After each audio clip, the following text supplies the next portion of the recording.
Welcome everyone today. My name is Mary Price. I'm the Events and Marketing Director at the Shingo Institute at Utah State University. And I'm so excited to have Mark Graban with us today. I've known Mark now for over a decade, and I truly value our relationship. Mark is an internationally recognized consultant, published author, professional speaker, blogger, podcaster, entrepreneur. He does it all. He's received the Shingo Publication Award for his books, Healthcare Kaizen, True Kaizen, Management's Role in Improving Work Climate and Culture, and How to Do a Gemba Walk. He recently wrote the article we published in our newsletter earlier this month. It's titled Psychological Safety. And you can read that article by visiting shingo.org/articles. With that, Mark, I'll turn the time over to you. Well, thank you, Mary. Appreciate the introduction. I'm going to make a slight correction. The topic is mistakes. We all make mistakes, and you'll think I set Mary up to do this. The Gemba Walks book is not mine. My books are Lean Hospitals and Healthcare Kaizen that I was given the Shingo recognition for. But thank you for my mistake. it. We all make mistakes. I'm going to make mistakes, so we can learn how to react graciously to mistakes. And sometimes you have to speak up and point one out. And okay, we'll move on. But I want to share some thoughts here today about using mistakes as a driver for continuous improvement, if not innovation. So for those of you that are practitioners of Lean, you'll recognize probably this is, of course, an andon cord pictured at a Toyota plant. And if you know Toyota, these cords are being pulled sometimes up to thousands of times a day in the typical plant.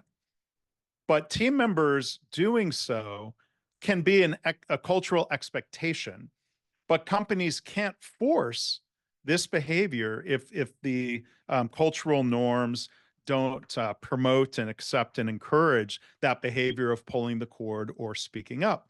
So we can connect this to Shingo principles of assuring quality at the source.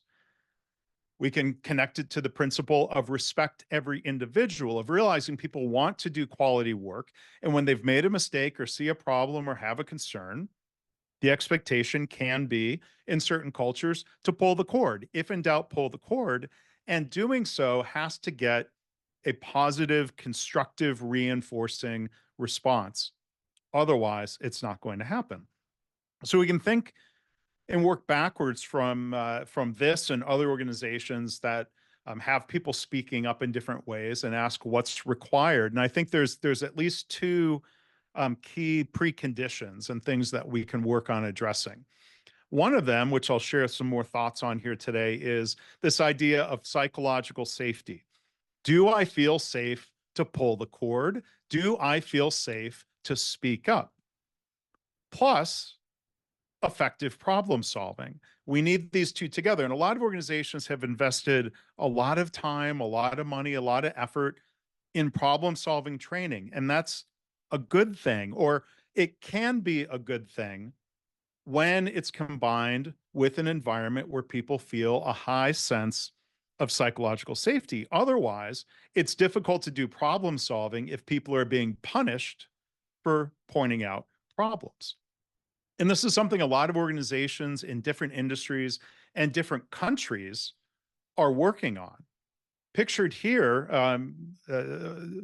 Dr. Yasuda is a chief medical officer at a hospital near Toyota City in Japan. I had a chance to visit there. I think this picture is from 2018. They're actually getting coaching directly from the local Toyota global headquarters people. And they are focusing on creating an environment where people feel more safe to speak up. So Dr. Yasuda is smiling because she is showing and talking about this chart that shows a vast increase in what's labeled as incident reports. Now, the reason she's happy is that they are working on closing the gap between actual incidents and reported incidents. In this transition toward a climate of higher psychological safety, we're going to see more reports when people feel safe doing so. That's an important starting point. We can see the same thing in US hospitals. This is data from a hospital in the Pacific Northwest. modeling a process after the andon cord, not literally a cord, but something they call a safety stop process. This chart shows as they were rolling out that safety stop process and management system across different clinics and hospitals, the number of, as it's labeled here, safety stops, RCAs, and serious safety events, this is the number of reported concerns and events that's increasing. That's evidence of psychological safety and people feeling safe. When it's combined with effective problem solving, here's the key result. The number of serious safety events going down over a very similar time frame. So it may seem counterintuitive, but we can have an increasing number of reports while the number of actual events is going down. So I've used this phrase psychological safety. There are a number of definitions that are similar. I like Amy Edmondson's definition. I like her book, The Fearless Organization. She's considered one of the expert researchers and teachers of psychological safety. And she emphasizes that it's a belief. We could use words like perception or feeling that one will not be punished or humiliated, or I would add even just being ignored or marginalized would be a bad thing. It's a belief that we can do these things without punishment. Speaking up about ideas, questions, concerns, mistakes, speaking up about anything, disagreeing with the boss requires a high degree of psychological safety. So mistakes is the last thing on this list. Intentional mistake here. What is mistakes? I mean, it's a word we know, but one definition of the word mistake, mistakes are actions or judgments that turn out to be misguided or wrong. So that's the key phrase here. We only determine something to be a mistake in hindsight. It could be pretty immediate, seconds, it could be minutes, hours, years may pass before we determine something is a mistake. And I think there's a parallel to some lean thinking about in terminology about gaps and problems. We make a decision because we think it's the right thing to do. And then it turns out to be misguided or wrong, at least to some degree. So when we make a decision, we have an expected outcome that something good is going to result from our action. If the actual outcome is lower, we can identify a gap and say, what we did was a mistake. And we don't have to shame ourselves over that. We can accept the idea that a mistake is a fact. It exists, much like a problem is a fact and it exists. We can choose our emotional reaction or learn to do so. How we react to a mistake makes a huge difference. So mistakes are, by definition, there's some literature where people use the phrase unintentional mistakes. And like they're all unintentional. Like by definition, an intentional mistake would be described as something like sabotage. So we need to create an environment where people feel that it's safe and effective to participate. I visit a lot of hospitals. I visit other organizations. They're often wanting to show off their huddle boards that they may have patterned off of or copied from an organization that they visited that had a really robust continuous improvement process that put up boards all over the hospital. One potential mistake organizations make is assuming that people will use a huddle board that you've placed in front of them. One hospital I visited, it was quite literally a blank huddle board, blank other than some blank cards that were intended to be filled out to report problems, to bring forward ideas. And I'm not blaming the employees for this, but we need to ask why. Our favorite lean question, we can ask many whys. How many whys are we going to ask? There's no single root cause. There could be many causes or a combination of why people aren't using the huddle board or why they're not speaking up. Professor Ethan Burris from the University of Texas has done a lot of research that shows there are really two primary factors and reasons why people choose to keep quiet. Kind of ranking number two is the one that normally came to mind first to me, a fear factor. People are afraid to speak up, or they've learned that they get punished for doing so. Ethan's research shows that actually just slightly higher is not the fear factor, it's the futility factor, where I've heard people quite literally say things like, I'm not afraid to speak up. It's not dangerous to speak up. It's just not worth the effort because nothing happens as a result of speaking up. So people give up. And that's something we need to avoid if we're going to have a culture of continuous improvement.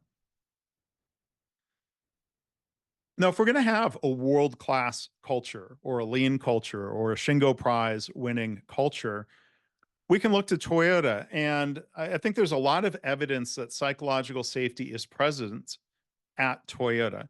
The only reference I found directly in the literature is in Jeff Leiker and Mike Hoseas's excellent book, Toyota Culture, The Heart and Soul of the Toyota Way, a Shingo Award recipient.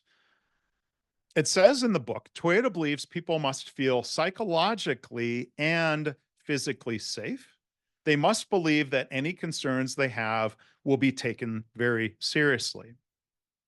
This, to me, points to eliminating the fear factor that they feel psychologically safe to speak up. And it's eliminating the futility factor because taking a concern very seriously means there's going to be action and improvement.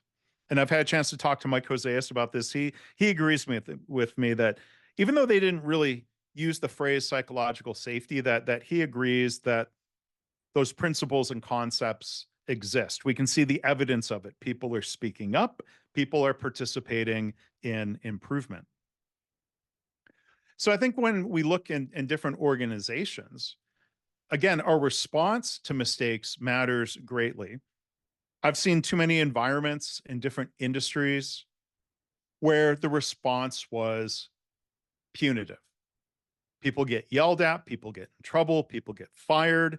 And I've heard stories even recently of an organization firing somebody for making a mistake that damaged some equipment. They replaced the equipment, they replaced the employee. And wouldn't you know, because they hadn't addressed the root cause, it was just a matter of time before the new employee made the same human error mistake of forgetting to do something and they damaged the equipment. I think the punitive response to mistakes is counterproductive because it teaches people to drive mistakes underground, to hide them. If we don't help people feel safe pointing out problems and even admitting, I made a mistake, now the reaction to that might look at systems and processes instead of blame. Hopefully, we can be in agreement that we need to move beyond punitive responses to mistakes. But some organizations get stuck in the mode of being nice. They don't punish the person, they're not in trouble, but leaders say things like, I know you didn't mean to do it. Please don't feel bad. It's okay. Well, if that's the end of the conversation, the person is still set up maybe to repeat the same mistake if we haven't addressed the process and systems issues, if we haven't mistake proofed the process based on what we learned from that mistake. It's not nice to set people up for repeated failure. And as my friend and author, Karen Ross, has helped teach me, we need to shift from nice to kind. Kind means constructive, action-oriented. We can be candid or blunt about the impact of a mistake to the customer or to our company, but we can also be kind and constructive and helpful, working together to focus on what are we learning, what are we doing to improve. And I've heard so many stories of this type of reaction at Toyota across the decades and across continents. Two stories that were shared in my podcast, My Favorite Mistake, and are also shared in my book, The Mistakes That Make Us, come from Asao Yoshino, who you might know from Katie Anderson's book, Learning to Lead, Leading to Learn, also a Shingo uh, Publication Award recipient. Mr. Yoshino told a story of working in a factory very early in his career in the 1960s. David Meyer, co-author with Jeff Liker of the Toyota Way Field Book, which I think it's not a mistake to say is also a Shingo Award recipient. David Meyer started his career at Toyota in Kentucky in the 1980s. He now makes bourbon, which is why he's pictured with the bottle there.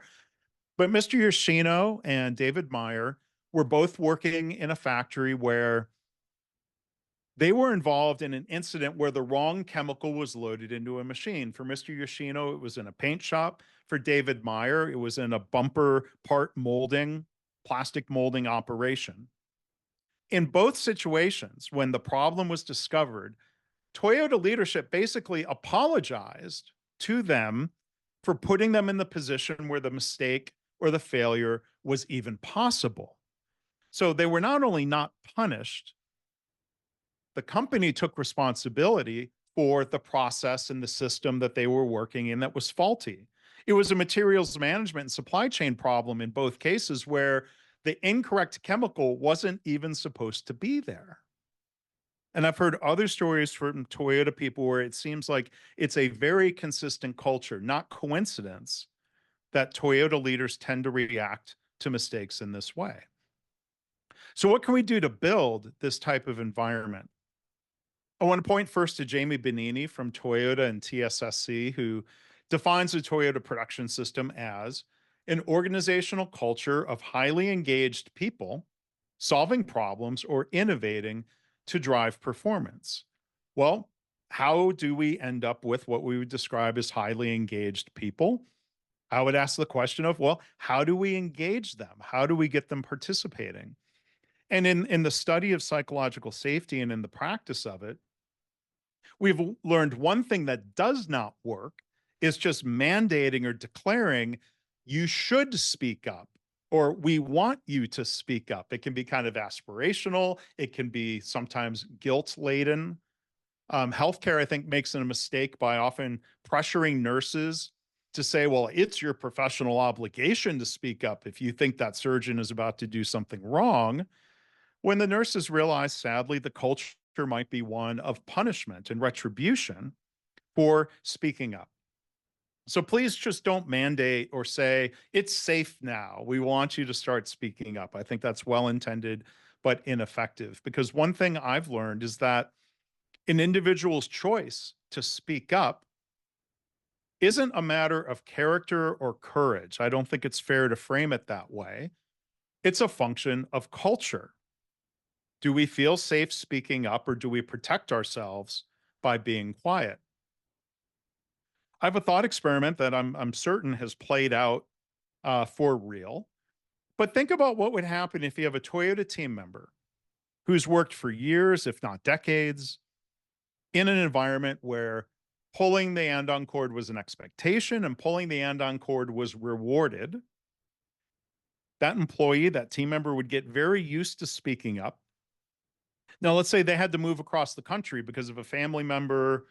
They had to take a job someplace else. And let's say it's a factory that copied the mechanics of an andon cord. But we've all seen or heard situations where companies have the andon cord equipment without having the culture.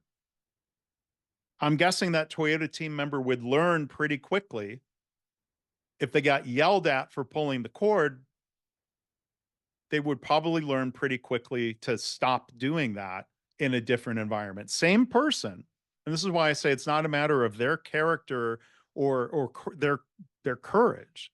Instead of telling people to be brave, let's do what Dr. Deming said and let's eliminate fear. So what can we do to cultivate and improve psychological safety? It starts with leaders modeling candor, speaking candidly. When leaders say things like, I made a mistake, I was wrong, I have an idea, but I could be wrong, so let's test that idea. I don't know. When leaders model those key behaviors, then they've, I think, earned the right to encourage others to do the same. Now, I think without modeling the candor, encouraging the candor might fall on deaf ears. We need to model the behavior, then encourage people to speak up, and then to close the loop. When they do so, we need to reward that candor. And we can see this type of culture in all sorts of industries and companies of different sizes. Greg Jacobson, pictured here, is an ER doc. He's the CEO of KaiNexus, a software company. Greg says, and I know he believes this, you can't have a culture of continuous improvement without learning from mistakes. Greg is great at modeling these behaviors of, again, saying, I don't know, I was wrong, I made a mistake. Pictured here is a middle manager. It's not a very, it's a pretty flat organization. Chris Burnham, who sadly passed away last year, but I like to honor Chris by continuing to use the example he set. This was at an all hands company meeting. Chris is following Greg's lead. You can see the report out here in plain language. We talk about not only what went well, but what went wrong. And as Chris said in plain language, not sugarcoating it, I made mistakes. He explained those mistakes. He explained what he learned from those mistakes. He explained what he was going to do different in the future. So he's following the behavior that's modeled by Greg. He's in turn modeling that behavior for members of his team, including Stephanie Hill, who posted on LinkedIn, and I'm using this with permission. She shared in response to somebody's post, I thought I had a pretty significant failure. I told everyone I might want to know. Instead of pointing fingers at me, everyone rallied around me to help right the ship. At no time, what did they imply I was wrong? All they said was, we learned. It encouraged me to continue trusting them with my mistakes. The thing I've heard repeatedly from Toyota people is that executives and leaders would ask, what did we learn in the aftermath of a mistake? It's far more helpful than the punitive or even just nice approach. So we need both psychological safety and problem solving. Now, if all we have is psychological safety, where people feel safe to speak up, but nothing's happening, we end up replacing the fear factor with the futility factor, and we need to do better than that. If we only have problem solving, training, or knowledge or ability without psychological safety, then people won't feel safe speaking up. We can't solve problems we don't know about. But there's a different factor. When we think about PDSA cycles, can we be candid and effective experimentalists? Can we actually be candid about the study after what we've planned and done? When we have psychological safety, it's safe to say things like, we could be wrong, let's test it and see. That didn't work as expected. And this all comes again as a result of leader behaviors, modeling candor, encouraging candor, and rewarding candor. And as we do so, I want to share one last thing. This is a model that comes from Timothy Clark's book, The 4 Stages of Psychological Safety. I recommend this book just as much as Amy Edmondson's book. And what Tim Clark's research showed us is that we can break down psychological safety into 4 components that tend to be a progression. So we'd call stage 1 is inclusion safety. Do I feel included, accepted, and respected? This makes me think of all kinds of lean thinking and Shingo principles. Can I be my authentic self? If we don't have that feeling, it's going to be very hard to participate in improvement and innovation.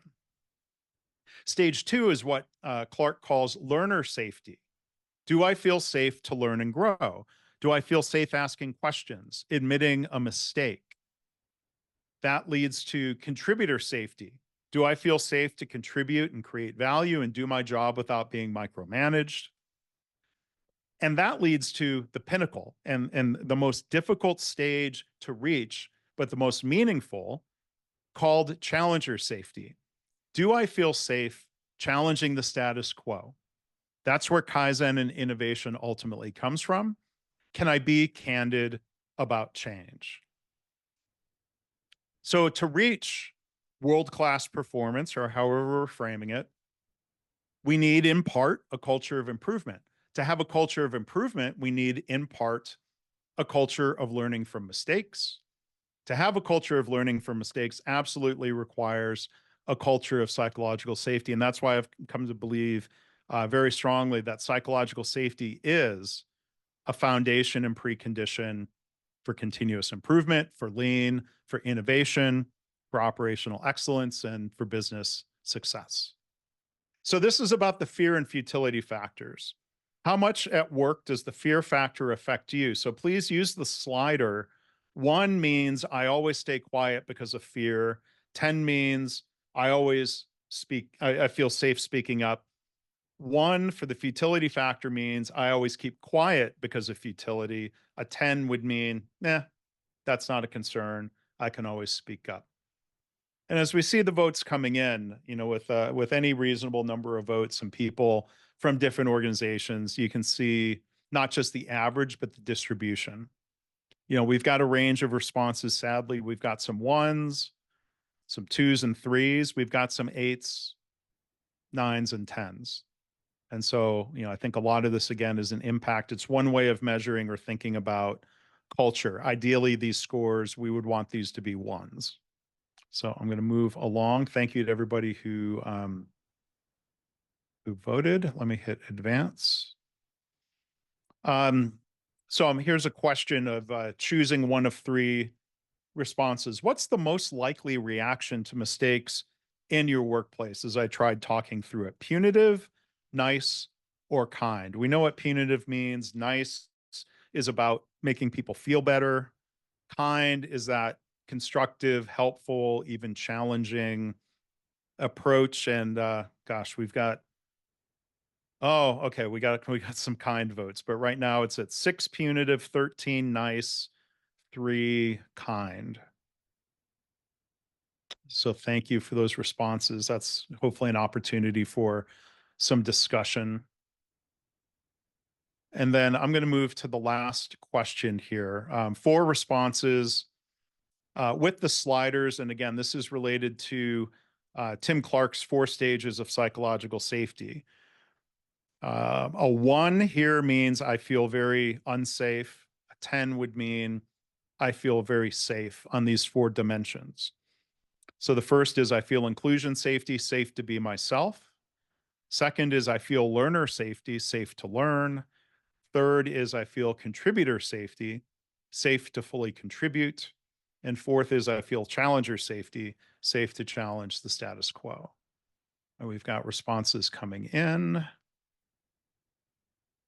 Oh, I see someone put in the chat. I'm sorry to hear. Yes, the futility is real.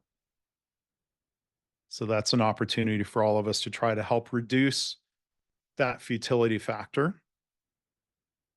And the responses are coming in here on the 4 answers. Again, with groups of any reasonable size, this very much follows the pattern that I've seen in different industries, in different settings, and even with groups in different countries, that the average on inclusion safety is 7.2, and there's, of course, some distribution. Unfortunately, some people don't feel safe to be themselves. The learner safety is at an average of 8.1 with a little bit less of a spread. Contributor safety is at 7.8. And then challenger safety, again, that is the hardest stage for a team or organization to reach. The average score is not surprisingly lower. And then sadly, that distribution again goes more evenly, across the distribution of 1 to 10. So thank you everyone for answering those polls. I'm glad I had that queued up. Thank you so much, Mark. We do have a couple Hmm. questions that have come across. Yeah, and I'm happy to stay over if that's okay. Okay, great. Let's go ahead and just ask one of the questions. So Peter asks, or he says, I love the futility factor thinking since many people I work with on the front line don't want to be seen as complainers if there's a little pattern of actions coming. With these concerns, especially for retaliation, I've seen that the fear factor weaponized for bad managers in the form of insubordination. Mhm. Any advice to sidestep this concern? So what I hear from the question is bad managers are creating fear because they're labeling people as insubordinate for pointing out problems or concerns. Is that the way you read it, Mary, or That's can I? exactly how I read it. Yep. Yeah, and then there's the futility factor of, I mean, if people are being seen as complainers, that's probably because of a fear factor or punishment. But people like, I mean, there's some cases where people will speak up even though it's dangerous because it's meaningful and worthwhile. And I'll give credit to Stephen Shedletsky, who's written a great book called Speak Up Culture.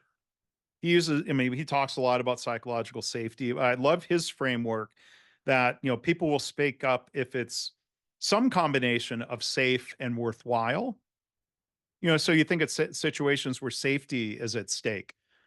People might say, hey, I've got to speak up even if there's consequences.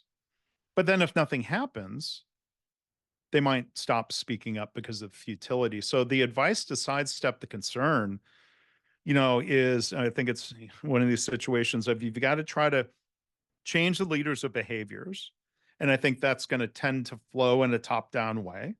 Frontline supervisors who are punishing people for speaking up might also being punished themselves for speaking up by their group leaders or directors or what have you. So, I think you've got to try to change behaviors. I think it starts with leaders at a high level as possible, modeling new behaviors. And if people have got such deeply ingrained habits where they just cannot shift to a new way of behaving, sometimes you're going to have to maybe send people off into retirement. It's hard, you know. And I see another question here. How do you go about gauging the psych safety in a company or department? You can do it in both the direct and indirect ways. So the indirect way is to look at measures like the number of ideas being submitted, or more importantly, the number of ideas being implemented. How many problems are being reported? How many incidents are being reported, whether that's safety or quality, what have you. Like you look at those measures where I think you can reasonably say when psychological safety is stronger, we will have more of those things that are countable. You can also do surveys of employees. Tim Clark and his organization Leader Factor has a survey that I've facilitated with different teams that asks 12 questions related to those 4 stages of psychological safety, and some open-ended questions, of course, really tell you where the opportunities for improvement would be. So, if anyone's interested in doing some of that direct measurement, feel free to reach out. Or again, sometimes indirect measurements serve as a really good proxy. So Jacob asked, what key behaviors should leaders demonstrate to create the safety? So, again, it's acting candidly, speaking up candidly, or sometimes you could use the word, being vulnerable, where, vulnerable means you're putting yourself at some risk. So let's say a leader, an executive sharing a mistake that they've made. Like, it might not be vulnerable in that they're going to get fired for it, but they may feel like it's embarrassing or that it may somehow hurt their reputation. So they admit a mistake anyway. But then here's the counterintuitive thing. Like, people tend to respect you more when you're candid and honest and admit mistakes. Employees know their manager's not perfect, right? Nobody's perfect. And I think when you can be candid about that as a leader, and again, say things like, I was wrong, I might be wrong, I don't know, I made a mistake.